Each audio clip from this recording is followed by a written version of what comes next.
Harps come in many sizes. The type that classical musicians play is known as the orchestral or concert harp.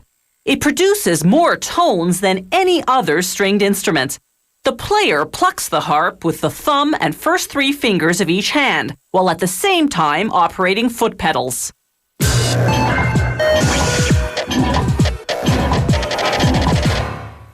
The harp is one of the oldest string instruments, originating in the Middle East as early as 3000 BC.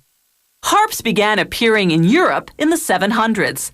They initially had a curved pillar. By about 1500, this evolved into a sturdier straight pillar that could support more tension. As music became more sophisticated, they added a second row of strings, as well as pitch-raising mechanisms, enabling the orchestral harp to produce more notes.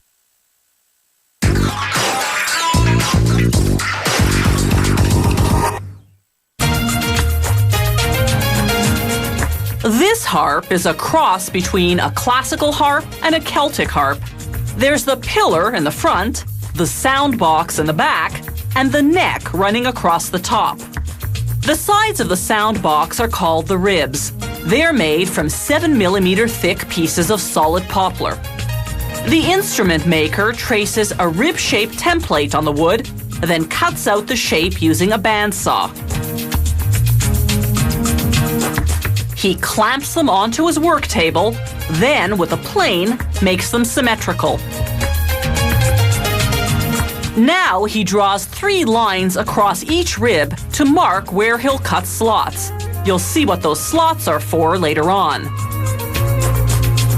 Next, he glues on a notched strip of wood called a lining to the curved side of the rib. The lining enlarges the gluable surface, making it easier to assemble this side to the back of the sound box. The notches enable the lining to bend to the curved shape.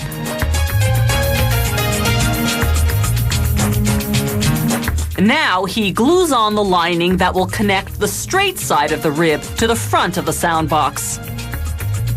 He shaves off some wood with a small plane, then rounds off a corner.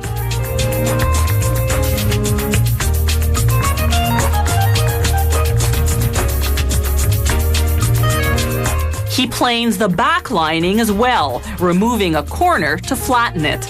Trimming the linings reduces the final weight of the instrument. Now he cuts off the ends of the linings on both sides to be able to slide into place the adjoining parts, the bottom plate and the top plate. They're made of Russian plywood, which is a piece of plywood sandwiched between 3mm thick sheets of birchwood. He glues the top plate into place, then clamps it.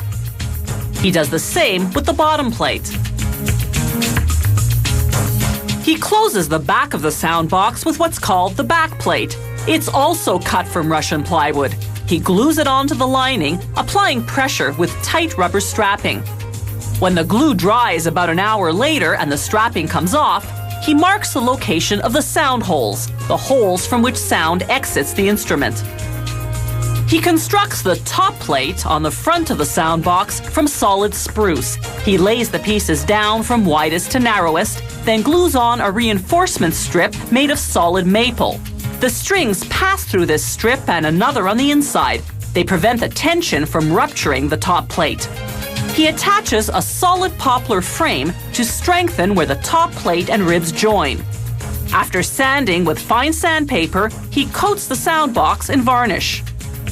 Remember those slots in the ribs? They now hold bracings to prevent the ribs from bowing under the tension of the strings.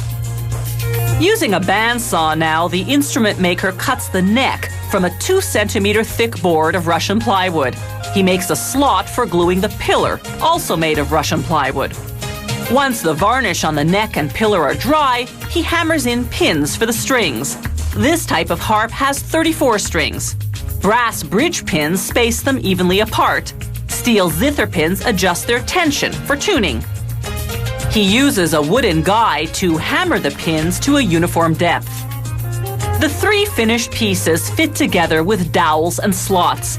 He secures the joints with glue and a long screw through the pillar. Strength is critical. This harp has to withstand 360 kilos of string tension. Reaching through the sound holes, he threads the strings through the reinforcement strips to the pins outside. These are nylon strings. Harps can also have steel strings. He winds them around the zither pins with a special key. The last step is to tune the harp with the help of an electronic tuner.